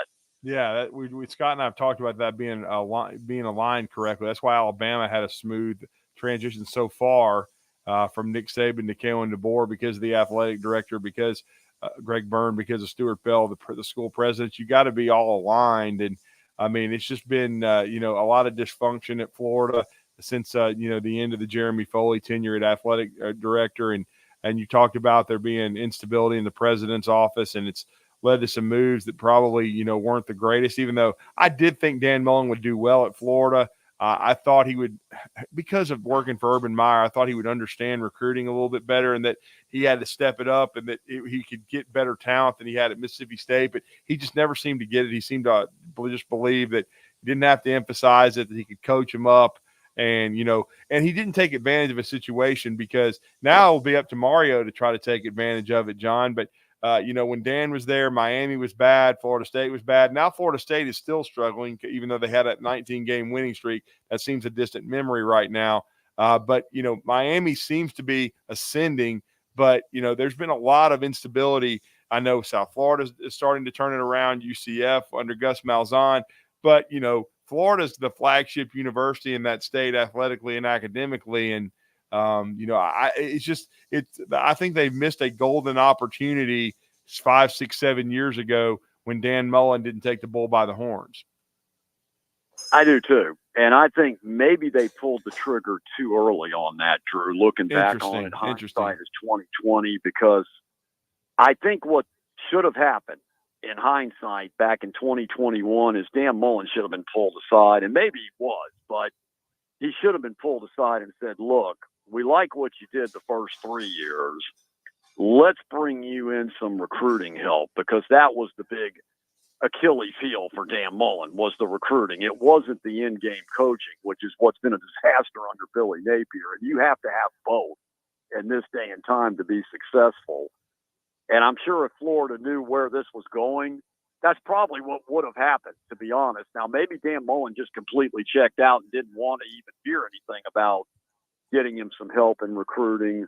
Yeah. The other thing, guys, is, Florida's been playing football for 118 years. This is going to be the first time they've had 4 losing seasons in a row, because I'm giving them a losing season now. I know we're only 3 games in, but I don't see any way with the schedule and everything else they're going to have a winning season. So there's just too much money, too many resources. This is just unacceptable. I mean, because like you said, it's the flagship university of the state of Florida. You should never have 4 losing seasons in a row. I don't care what the situation is with all the resources they have. So I think they've got a clean house, and they've got this next hire. They've got to get this next hire right. It's imperative they get this next one correct. And John, I've got to ask you this, because Scott and I kind of talked about it in the first hour about the next coach. We went over some names, but I did see a report yesterday that that they're claiming the boosters are going to make this next hire, because that would mean probably that there was that they either Strickland would be stripped of power, or they would be trying to also hire an AD. Are you comfortable with that, with the boosters that I mean, in the direction you think they would go? Or what would you if John Frary were the athletic director, I guess, what would you do? I would cut ties with Strickland and Napier. I'm not comfortable with the boosters making the hire. I wouldn't be either.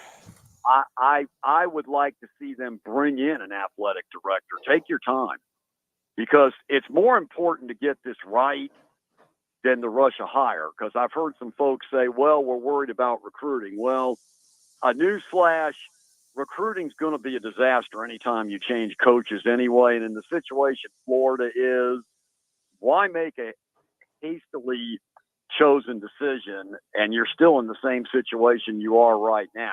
So I do think they need to clean house. I don't think Strickland can be allowed to make this hire, but I think you have to bring in a known commodity as an athletic director, one that's established, that's made some great hires wherever they've been, and then let them go on a coaching search and make that happen. So I think it's got to be a chain of events, but I'm not comfortable at all with the boosters making the hire, even though I know they're paying the money to get rid of Billy Napier, and they've had to pay a lot of money out for really awful decisions, but still, I would not allow them to make the choice on the next hire.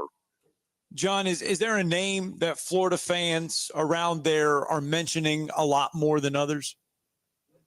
Lane Kiffin's the name that keeps popping up. I knew it. Whether he would take it is, I guess, speaking of millions of dollars, the $1 million question, guys.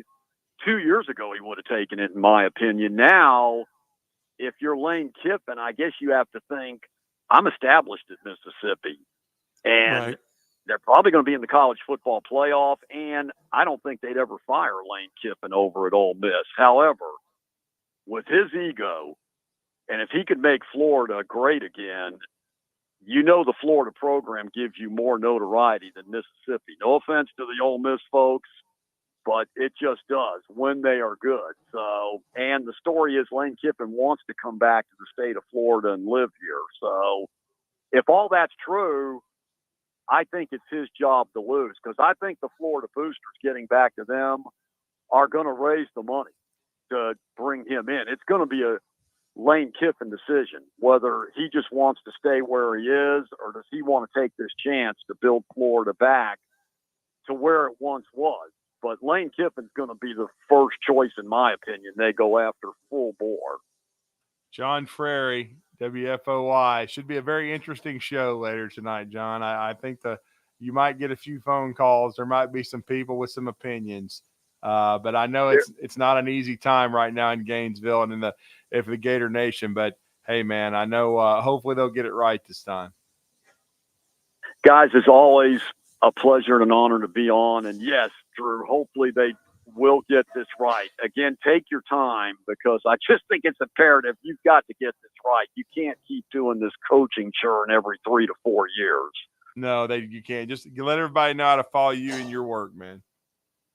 They can follow me on X/Twitter at JF_sports. Now, I'm never going to stop calling it Twitter, guys. But anyway, and online at 1021news.com or in St. Augustine locally at 102.1 or 1240 WFOY. And guys, at least you've got it rolling there. Some Gator Nation people might want to be adopted into the Alabama family. So keep some openings for us if you would. Absolutely, man. I appreciate it. Thank you, guys. Thanks. Yeah, Drew, I just got a Twitter message that says, what happened? Florida is where Tennessee was at the end of the Jeremy Pruitt era. Got to find the right AD and football coach, both. Danny White has been great for UT. Mm-hmm. Yeah, and so far so good for run up the score. That's his nickname from this point forward. It will no longer be hype. It will be run up the score. Just that's a message to everybody out there. That's the newest Drew and Airy term, run up the score. All because of the onside kick up. He's 30. a turd. Well, that turd is going to try to go to Oklahoma. Try to go to Norman on Saturday and get a win. Spicy, man. Spicy. Yeah. We'll preview that one. We'll hear from Heupel next. We'll hear from Hugh Freeze. It's their SEC opener with the Hogs. Oh, boy. We'll get a break in. We'll talk all that coming up next.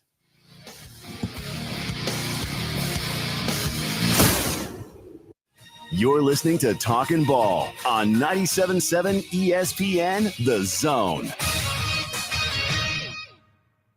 Got to reckon the 4300 block of McAllister, that's near Governor's House. That one's coming in with an injury. One in Marshall County, Martling and Asbury had an injury reported. They had an overturned tractor trailer in Decatur, Highway 20 east of the Beltline. They were trying to get that one back up on its wheels. That one's loaded with rolled steel. Had an injury involved to the driver. And we got a vehicle fire westbound 565 near Mooresville Road. Do you need help covering of leave of absence or maybe completing a special project? Snelling can help. They've been partnering with the best companies for more than 65 years. Huntsville.snelling.com. Captain Nick in the Valley Skywatch Traffic Center. By now, you know about Eagle Masonry and Insulation, and maybe you know that Eagle also does landscaping and dirt work. But how about after paint work? Shower doors, shelving, and mirrors, all taken care of by Eagle, the same Eagle that takes care of all your masonry, insulation, and landscaping needs. Eagle brings the same level of expertise to all these disciplines, and they're ready to provide you with a free quote. The website is the same, insulatewitheagle.com, as is the phone number, 256-755-1556. Give them a call and see what Eagle can do for you. Eagle saves you time. Eagle saves you money. It's time to get ready for game day. That means Alabama football and tailgating. Whether you're tailgating at home or at Bryant-Denny, visit Brooks & Collier for North Alabama's largest selection of premium grills and smokers like Big Green Egg, Blaze, Delta Heat, Memphis, and Traeger. Satisfy any palate with our wall of rubs and seasonings. For all your tailgating needs, visit Brooks & Collier at 813 Meridian Street or at brooksandcollier.com. An Alabama tradition for over 75 years. Roll Tide.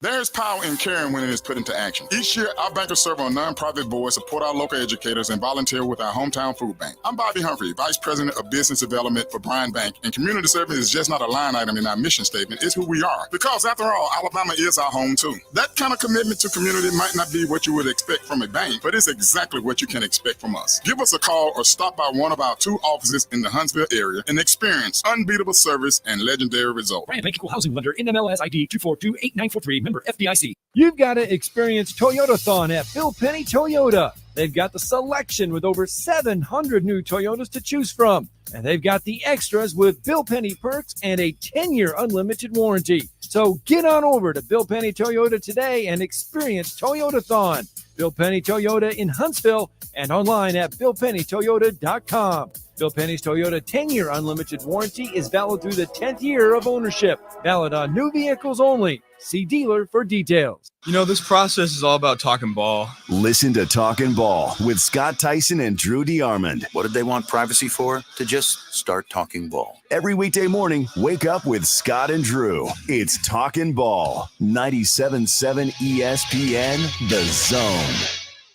All right, welcome back. Talking Ball, 97.7 ESPN, The Zone. Scott Tyson, Drew DeArmond. And we mentioned before the break that Tennessee is traveling to Norman, Oklahoma on Saturday as the Vols will be taking on the Sooners, the SEC opener there for both. Josh Heupel. Should be a great crowd. It's a passionate fan base. I'm expecting them to be extremely quiet for us out of respect to me and our program too. So. There. Shut up, smart ass. And just hope you don't get your ass beat. That's all I'm going to say. Run up the score. Guys, Bush League. Bush League. He's done a great job at Tennessee, but he's a Bush League. Yes. Well, Tennessee, you look and, you know, the game with NC State was supposed to be one that was going to be a measuring stick barometer game for the Vols, and they pretty much handled business there in Charlotte. They head to Norman, Oklahoma, 7.5-point favorites over the 15th ranked Sooners. It's 6th ranked Tennessee, 15th ranked Oklahoma.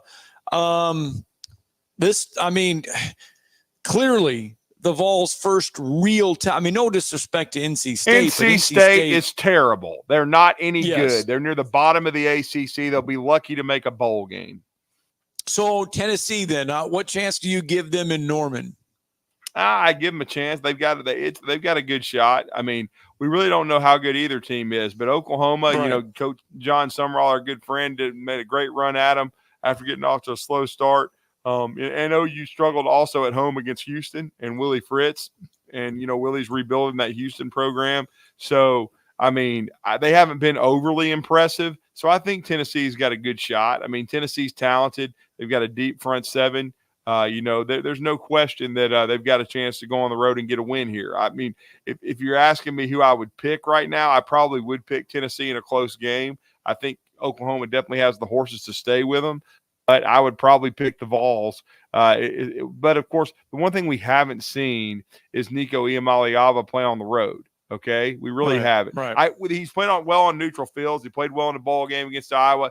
Played well in Charlotte against NC State. Played well at home, but in a true road game, let's see how he plays. Going to have adversity. Yeah, I mean, but he's an extreme talent, and I would, because of Nico. I know Jackson Arnold's a good young player for OU, but I mean, right now I would probably have to lean, in a really good ball game, like maybe I don't know if you wanted me to go with a score, maybe like a 31-24 game. It's a little under the number, but I would take Tennessee.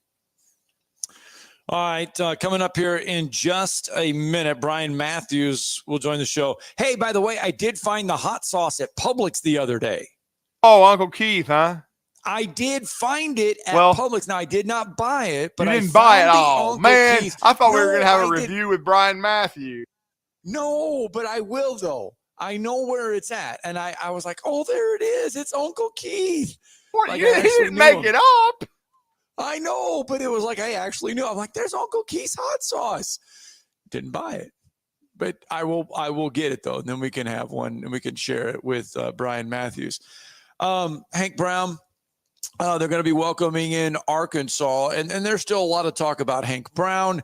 Here's Coach Hugh Freeze a little bit on that situation. So I've recruited Hank since he's a 10th grader at Liberty. He was committed to us there. I don't know if y'all know that or not. So I've believed in Hank a long time, and just got to know he and his family really, really well because they came to a lot of visits and a lot of games. And I've always felt like he had this it factor to him as an individual.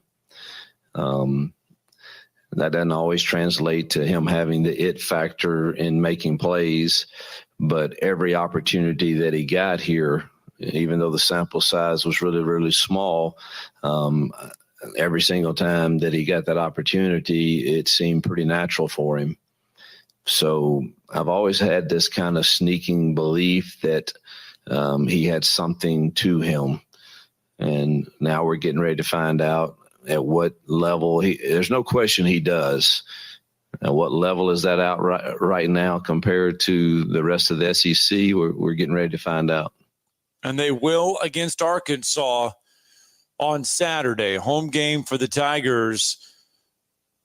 Auburn, Arkansas. It's going to be a 2:30 kick. 3.5-point favorite. The Auburn Tigers at home. Yeah, they're basically being given the home field. That's why they're favored. But it has the makings of a game that's going to go down to the wire. But Auburn has had Arkansas's number lately. I know Arkansas seems to play better on the road under Pittman, but they've just not played well against Auburn. And so this is a chance for the Tigers. You know, it's so interesting. The season goes by so quickly. You feel like it's already at the halfway point. It's really nowhere close. And this is the first SEC game for either one of these teams. So really, the real season starts now. Neither one because we all know Arkansas missed a golden opportunity in Stillwater to get a win, where they dominated the first half and they couldn't finish. And they lost in double overtime or whatnot. So they let that game get away. And then we were all stunned that Auburn lost to Cal. I mean, I was. Right. I thought they would win it at Jordan-Hare Stadium against Cal. And then they lose 21-14. So this is a huge fork in the road for both of these teams. At first I thought the fork in the road for Auburn would be the next week, because Oklahoma will be coming off of playing against Run Up the Score, and then they'd be going on the road to Auburn. But now I think this fork in the road is for this Arkansas game for both teams, because Sam Pittman, if he loses this game after blowing the one in Stillwater, and look, he was in trouble for a little bit against UAB. If he doesn't beat Auburn, I don't think Arkansas is going to have a winning record, and I think Sam Pittman would be, on a Greyhound with Billy. Ah, interesting. Now, I don't think Hugh Freeze is in that kind of trouble yet. No. Auburn, look, their roster. They're was recruiting at a high level. Yeah, I mean, yes. And he's probably he is. Hugh Freeze is recruiting at a higher level than even Billy Napier has been. Yes. And let's not. And we'll ask Brian Matthews this when we come back from break. But Auburn's roster was in worse shape than Florida's when Billy got there. Oh, I think so. I think there's no doubt. No doubt. And I think Hugh Freeze is making progress. It's maybe not be as much progress as Tiger fans want to see right now, but I think he's making progress in a lot of areas. I mean, it's sad when you have to fill a wide receiver core, not with just one wide receiver, but you got to put 4 or 5, 7 guys in there just so that they can catch the ball. I mean, that's a whole different story. All right, Brian Matthews, thanks to Uncle Keith's Hot Sauce, is going to join us coming up here in a minute and talk a little Auburn Tiger football.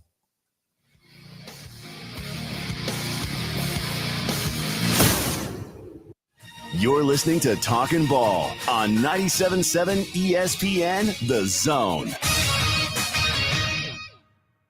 From the Fox 54 Weather Center, I'm Chief Meteorologist Jordan Dressman. A mostly sunny sky this afternoon. Temperatures climbing into the mid-80s. We're dropping into the lower 60s as we head into the overnight, early into your Wednesday morning. A fantastic Wednesday afternoon. Once again, we're talking about plenty of sunshine. Temperatures going to be below average for late September. Highs only climbing into the low and mid-80s. We should be consistently climbing into the upper 80s. We're dropping into the mid-60s through the overnight. A partly sunny sky for your Thursday. We are going to be a little bit warmer across the Tennessee Valley. Temperatures climbing into the mid and upper 80s. I'm Chief Meteorologist Jordan Dressman on your home for ESPN Radio, 97.7 ESPN, The Zone. Got a wreck, Madison Boulevard and Zert Road. It's reported as a no injury. Apparently that one on McAllister near Governor's House turned out to be a no injury.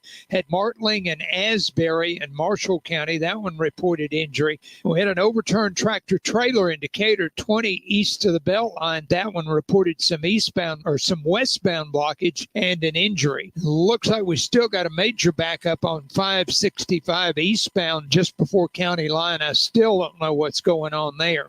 Expert heart care backed by advanced technology. When you need cardiac care, you need the heart doctor. Dr. Randall Burns and the team at Huntsville Heart Specialists on Bob Wallace Avenue. Captain Nick in the Valley Skywatch Traffic Center. Ann Adams with Berkshire Hathaway Rise Real Estate is the one name to know if you're buying or selling real estate. With years of local experience, Ann Adams offers buyers in-depth knowledge of the local housing market and will narrow available properties down to those you'll be interested in so you can save time when shopping for your new home. If you're ready to sell, Ann offers a seamless process using accurate pricing and expert negotiation skills to make sure you get a fair price for your home. Call Ann Adams today at 256-337-2625 or log on bhhsriserealestate.com.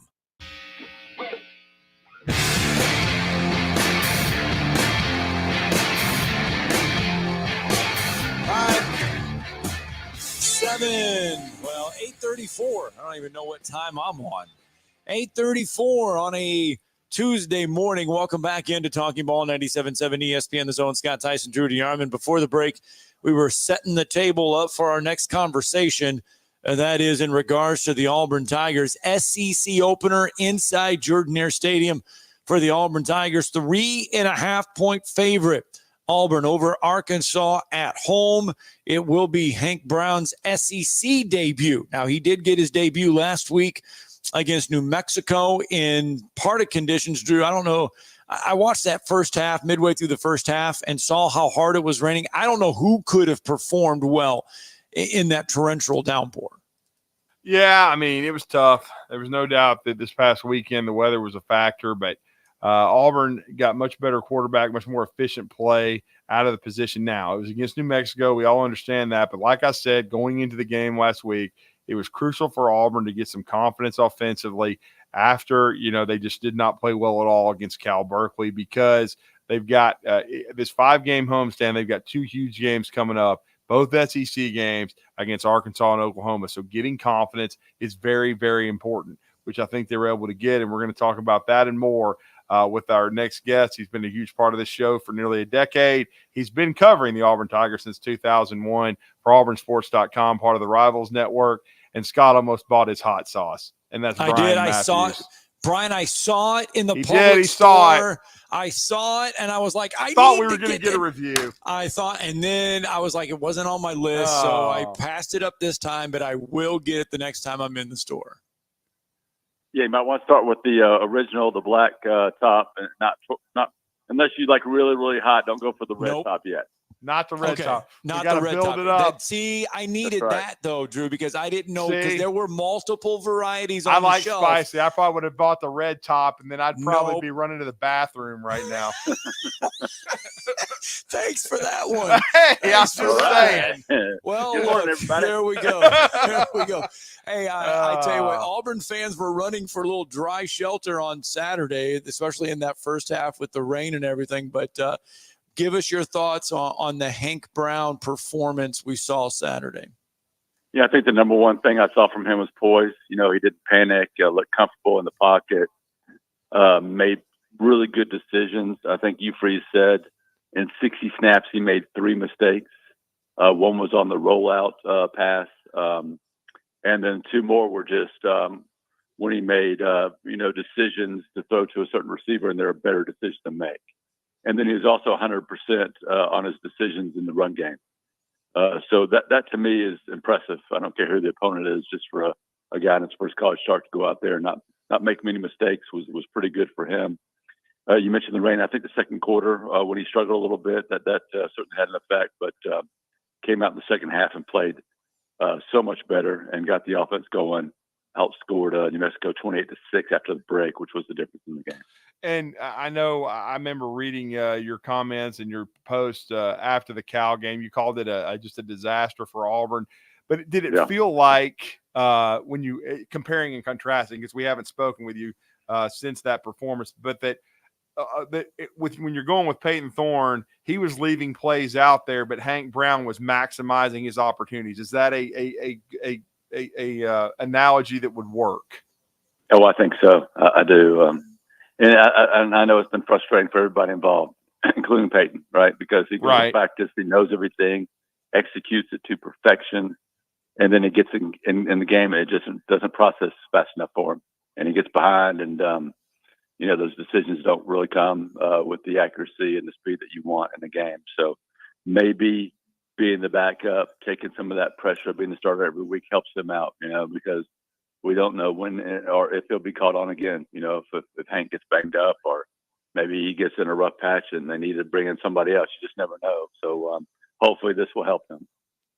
Well, and the one thing, too, is what we're learning is, there's a reason why Peyton Thorne was voted a captain. There's a reason why his teammates like him and his teammates played for him because of what he even did on the sidelines with Hank Brown. It's easy for Peyton Thorne to kind of, just be really irate at the situation, but giving advice during the downtime, giving advice during in between series or whatever, letting him know the checks, letting him know what he's seeing out on the field. You can see why, though, Peyton Thorne is loved by his teammates. Yeah, he was engaged throughout that game. You could see that just right there live. And, I'm sure this is disappointing for him, but he also comes from, some coaches in his family, his father. Good point. So, this is something that's sort of in his blood. So in some ways, he probably has a better understanding of this than other players might. And, perhaps that'll be his future, being a coach. So staying engaged, I think, is important for him. It's important for the team. It's very important to Hank Brown, who really looks up to him. Well, and going forward, because we know everything's going to ratchet up with the SEC opener against Arkansas at home at Jordan-Hare coming up on Saturday at 2:30. And then, of course, we know Oklahoma the next week.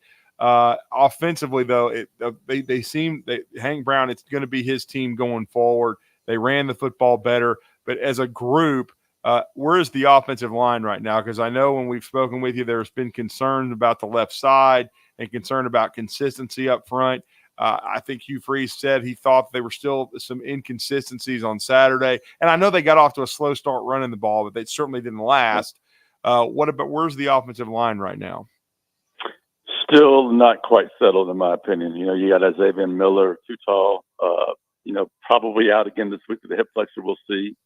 And that shakes things up a little bit. I thought Dylan Wade, who's Auburn's best offensive lineman, you could see he wasn't used to being over there at right tackle, moved back to left tackle for the second half. They split time with Tate Johnson and Braden Joyner at left guard. Braden performed, better. And I think he'll be the starter there. And, Percy Lewis had one of his better games against New Mexico. But, Arkansas has a really good defensive end that could give him a lot of trouble. So I just think there are some concerns there up front for Auburn going into this game and going forward this season. And then, obviously, on the defensive side of the ball, Brian, I think Hugh Freeze would like to see the little bit more pressure from that defensive line. One, take some pressure off the secondary as well, because that New Mexico game kind of a few mistakes kind of glaring there in the secondary. Yeah, that's another area I think that they've got some things to figure out there, and it's going to be tough to make too many adjustments because they just don't have a lot of depth and a lot of experience going forward. There's no star freshmen that they're bringing along, although there are a couple of guys I think that are going to get more playing time that are pretty good. But Kyan Lease set out the New Mexico game with the calf strain. He went through warm-ups. They think he'll be fine this week. That was just sort of precautionary. So that'll help out. But and then the young guys I mentioned, Jay Crawford came in freshman in the fourth quarter, played pretty good. So we might see more of him at corner. And Caleb Harris continues to get a lot of reps at safety, not starting, but getting a lot of reps. And I would not be surprised to see him potentially take that starting job here in the coming weeks. We'll see. But that's an area with Kante Scott, hasn't been as effective as you'd like him to be at corner, switching from nickel. He's also been bothered by that hamstring a little bit. So I just think that's an area they're still trying to figure things out. Well, and then we talk about, too, the interior defensive line. Now, Falk has been very impressive. McLeod, they're edge guys. But the interior, I know there's been Hugh Freeze has kind of mentioned it. One of your colleagues, another great friend of ours, Jason Caldwell. I know you have the interior of the defensive line. I think they're wanting to see more production out of those guys. Yeah, they have done a good job against the run so far. And Malik Blockton, the true freshman, has got a lot of playing time. He's a playmaker. You can see it. You can see he's pretty good now, and you can see that he's going to be a much better player a year from now, right? But they don't have enough guys like him who are athletic playmakers inside, guys who can, beat a block and get in the backfield, make plays there. So I think they're looking for a little bit more of that potentially.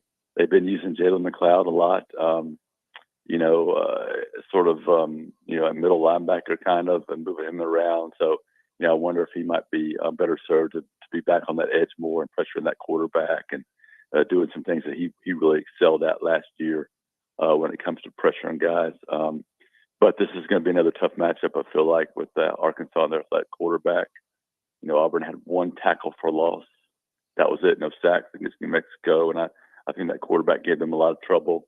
They lost that outside containment a whole bunch and really couldn't corral him at all. That's something they need to really work on too.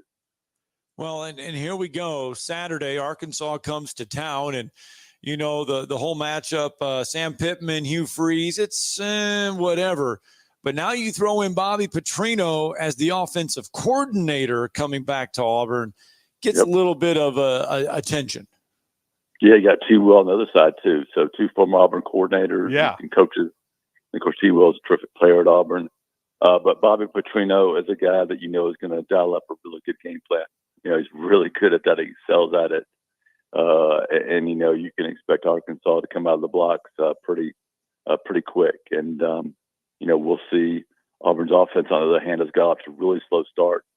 So I think that's a big area of concern. They don't want to, get run out of the building, in the first half, so to speak. I don't think that'll happen, but they need to find a way to slow things down a little bit and not let Arkansas sort of take control of the game early. And that'll be a big, big test for them because I think the defense has come out flat the last couple of games and really played uninspired football. And it's been a part of the reason, I think, even though the Auburn's crowd has shown up and shown a lot of support, maybe it's been harder for them to really get into the game because the way Auburn's come out and played in the first half. Yeah, I mean, I think also too with the situation, this big game for Auburn. I think we talked about defensive consistency and getting off to a good start. I mean, the turnover battle is going to be big because I still say when you look at it, if Auburn had taken care of the football, they would have beaten Cal Berkeley, but they turned it over too much because when you think about it in totality, I know the Auburn defense has had their struggles, but they kept them in the football game and kind of stood on their head a little bit and gave Auburn a chance. But to go on the other side of the ball, I know he was banged up near the end of the game, and we didn't see him. He didn't record a stat. I didn't see him play last week. What's the status of Cam Coleman going into this game? Yeah, so he hurt his shoulder against California. I thought so, yeah. Held him out. He's another one I'd say is probably questionable. But his injury is not as serious, at least at the time, as Tutal Miller. So I think there's a much better chance he returns this week. And, Auburn needs those playmakers in the secondary. Hank Brown has a really good arm. Throws a really good deep ball. And having guys like Cam out there to run those deep balls down is really important to this offense. And I know you reported it, but also Malcolm Simmons seems to be the coaching staff seems to be gaining confidence in him, and he may have a bigger role maybe Saturday. Yeah, I think they feel like they have to get him out there because of his speed and athleticism and his just playmaking ability. And so, he's one of the freshmen, one of the 4 that came in the summer. The rest were in January. So that put him a little behind, on learning the offense and such. So, I think that's still a process for him. But if they limit, his plays to a certain number that he really knows, I think they're going to do that to find ways to get him in the game a little bit more and get him some more touches and let him show off that speed. Yeah, no doubt. And as far as your thoughts, I know you've started to study Arkansas, Brian. What do you think the keys to the game are for Auburn to get a big win at home? Because this is, to me, I thought the Oklahoma game would be a fork in the road because I thought they would beat Cal. Scott and I talked about it before you came on that they were. Yeah. We thought they'd get Cal, and then they would beat Arkansas, and then Oklahoma would be huge. But based on the results against Cal, and then they struggled for maybe half the game against New Mexico, I think getting a win in this first SEC game is monumental. I agree. This is a really pivotal game of the season. They cannot afford to lose this game, and fall behind so far, they're going to struggle for another, a fourth consecutive losing season. So this game is so important to them taking a step forward this fall. I think the key for Auburn is the line of scrimmage. Yeah. Arkansas is pretty good on both sides. They got some big, experienced defensive linemen, one of the best defensive ends in the conference, and they've really fortified their offensive line. We know that their head coach is really big on offensive line play, of course, a former offensive line coach. So that's going to be an area that Auburn really needs to step up and play well. I don't think they've played up to their potential in the first 3 games there. So that'll be a test, and we'll see how Hank Brown passes this test. I'm sure T. Will is going to throw a lot more at him than New Mexico did, and he's going to have to play against better players too on that side of the ball. So we'll see if his production, his decision making, can stay close to the same as it was in his first week. Yeah, is this an experiment that Hank Brown will be it for the year for Auburn, or if you? Do we know the leash that Hugh Freeze has given Hank Brown, especially going into this SEC game? Yeah, I think they're fully all in on Hank Brown as the start of the rest of the season.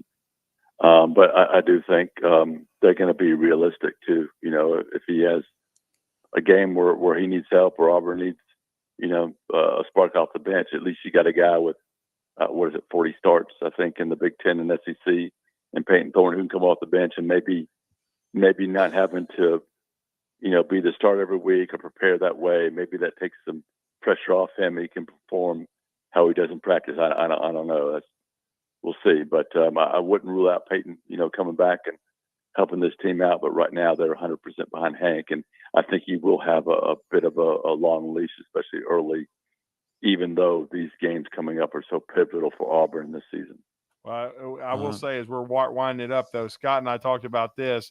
I would say that Auburn recruiting, though, is still red topping, and they got Elijah Melendez committed. And that guy, I just seeing his video and some of the pictures, that guy's built like a Greek god. That was a huge flip from Miami for Auburn from a linebacker perspective.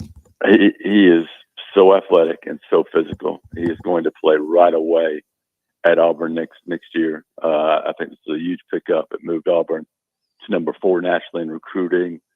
And, what Hugh Freeze and his staff are doing in recruiting is so important to this Auburn program. It's held them back so much the last several years, especially under Brian Harsin. And they're still in rebuilding mode. But if they can, continue this momentum, have enough success on the field to keep everybody excited about the future of this program under Hugh Freeze, they got a chance to, finish up a top 5 class here in December. And then I think the 26 class is still ranked number 1. I haven't looked in the last week or so, but they're building another straight class. That would be the number 8 class, a top 5 class, potentially another top 5 class. And you do that for a few years in a row, suddenly you've got a roster that's as talented as some of the best rosters in the country. And that gives Auburn a chance to compete at a much higher level, but they've got to get through this year first and have everybody believing in it. Well, it's been great stuff. Once again, Brian, let everybody know how to follow you, and we appreciate your time. Yeah, I appreciate that. Check us out, auburnsports.com.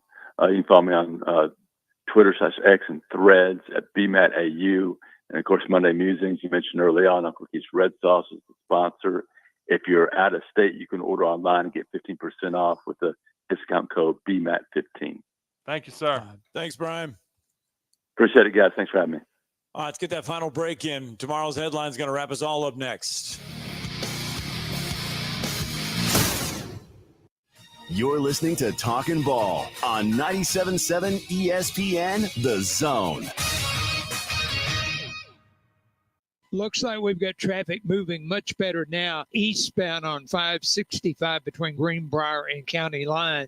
Got an accident working Madison Boulevard and Zert Road. It reported as a no injury. One in Marshall County, Martling Road and Asbury reported with injury. And haven't heard an update on that overturned tractor trailer in Decatur. That one was westbound on Highway 20 just east of the Beltline. Vehicle fire westbound 565 at Mooresville may be causing a problem. Officers officers, construction workers, and first responders put their lives on the line every time they step on the roadway. You can make it safer for them. Slow down or move over. It's the law. Captain Nick in the Valley Skywatch Traffic Center. It's the dawning of a new age in Tuscaloosa. I understand what Alabama football is all about. Roll time. Join the Crimson Tide as the Kalen DuBois era begins. Touchdown! Join us next Saturday as the Crimson Tide battle the Georgia Bulldogs and the SEC opener at Bryant-Denny Stadium. Our coverage begins at 3:30 on your home for Alabama football. Listen to Alabama football all season long on 97.7 ESPN The Zone. Specializing in simple and affordable rentals, McCurry Van and Car Rental can make sure you have just the right vehicle for your next family vacation, weekend getaway, or if you just need transportation while your vehicle is being repaired. McCurry carries Ford Transit vans and Mercedes Sprinter vans, trucks and work vans, and more. And they offer discounted rental rates for long-term rentals. Now with 4 locations: Athens, Muscle Shoals, Coleman, and Huntsville. Log on McCurryRentals.com to make your reservation now. That's McCurryRentals.com.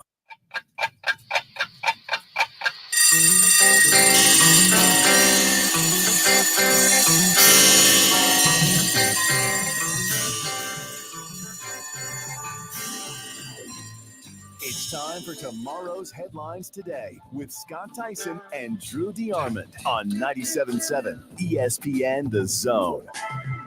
It's really not a headline, but I come home. Yeah. And all of a sudden I get handed stuff that I'm supposed to be taking back home that I'm not taking back home. Because I don't not going to take it back home? No, I just sent you 2 pictures as well. And here we go. What was that? I'm breaking it. You're breaking stuff. No, well, it came off the top. Here is a picture, and you can see it on the YouTube thing. This was from 1976. Oh. This was a trophy that I got for finishing second place. You were Greg LeMond back in the day. In a tricycle race. Okay. So Notice I didn't say Lance Armstrong. This was brought up from the basement. This was from 1976. Oh. He's got 2 of them. I got more, but they only brought up 2. This was from 1978 and 1976. That's how old these things are. Look out. I was 1. Bandy was an embryo. Yeah, Bandy, that was before. Boy, that was a great one. We should have had Joe Hunk on the camera there. That was good. Did you, Bailey? Did you like the tenderloin sandwich? Did you get to see the picture of the tenderloin sandwich? The tenderloin sandwich is humongous. Yeah, I told you. What did I tell you? Man. Anyway, the Braves, get your head out of your rectum. They got the hell beat out of them the last 2. They'll be okay. I'll wrap this Iowa extravaganza up tomorrow. It's been a fun one. We'll be back tomorrow, 7 o'clock, talking ball 97.7. No telling what trophies we see tomorrow. Something from the 70s or 80s, probably. Wow.